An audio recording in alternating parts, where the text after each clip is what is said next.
പ്രതിപക്ഷ നേതാവ് V D സതീശനെ പരിഹസിച്ച് കണ്ണൂർ DCC ജനറൽ സെക്രട്ടറിമാരുടെ വാട്സപ്പ് സ്റ്റാറ്റസ്. സെക്രട്ടറിയുടെ വാട്സപ്പ് സ്റ്റാറ്റസ്.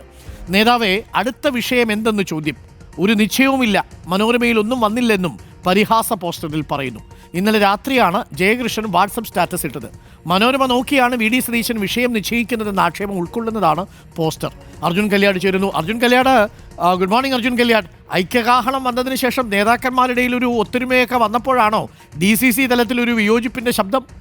എല്ലാവരും ഐക്യമാണ്, ഒറ്റക്കെട്ടാണ് തുടങ്ങിയിട്ടുള്ള കാര്യങ്ങൾ ഇങ്ങനെ സോഷ്യൽ മീഡിയയിൽ ഉൾപ്പെടെ രാഹുൽ ഗാന്ധി ഉൾപ്പെടെ ചിത്രങ്ങളൊക്കെ പങ്കുവെക്കുന്നുണ്ട്. പക്ഷേ ഈ നേതാക്കൾ തമ്മിൽ ഒരു നേതാക്കളെ ഉള്ളിലൂടെ ഒരു പിന്നിൽ നിന്നൊരു കുത്തു കൊടുക്കുന്നുണ്ടോ എന്ന് സംശയം ജനിപ്പിക്കുന്നതാണ് ഈ DCC ജനറൽ സെക്രട്ടറി ജയകൃഷ്ണൻ്റെ ഇപ്പോൾ ഒരു വാട്സപ്പ് സ്റ്റാറ്റസ് വന്നിരിക്കുന്നത്. ഇന്നലെ രാത്രിയാണ് 7 മണിയോടുകൂടിയാണ് ഇങ്ങനൊരു വാട്സപ്പ് സ്റ്റാറ്റസ് പ്രത്യക്ഷപ്പെട്ടത്.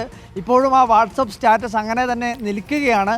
ഒരു പിൻവലിച്ചുകൊണ്ടോ അല്ലെങ്കിൽ അത് ഡിലീറ്റ് ചെയ്യാനോ അദ്ദേഹം തയ്യാറായിട്ടില്ല എന്നതും വളരെ പ്രധാനപ്പെട്ട ഒരു കാര്യമാണ്. എന്തായാലും ഈ വാട്സപ്പ് സ്റ്റാറ്റസിൽ ഒരു പരിഹാസ രൂപേണ സൂചിപ്പിക്കുന്നത് എന്താണ് നേതാവെ അടുത്ത വിഷയം എന്നുള്ളത് ഈ DCC സെക്രട്ടറി വി ഡി സതീശനോട് ചോദിക്കുന്നു. അതിനുള്ള മറുപടി ഒരു നിശ്ചയവുമില്ല, മനോരമയിൽ ഒന്നും വന്നില്ല എന്നുള്ള മറുപടി എന്നുള്ളതാണ്. JK എന്നുള്ളൊരു കാര്യം, അത് ജയകൃഷ്ണൻ എന്നോ അല്ലെങ്കിൽ ജസ്റ്റ് കിഡിങ് എന്ന പ്രേമലൂരിയുടെ ഡയലോഗ് വേണമെങ്കിൽ അങ്ങനെയും വേണമെങ്കിൽ അതിനെ വ്യാഖ്യാനിക്കാം. എന്താ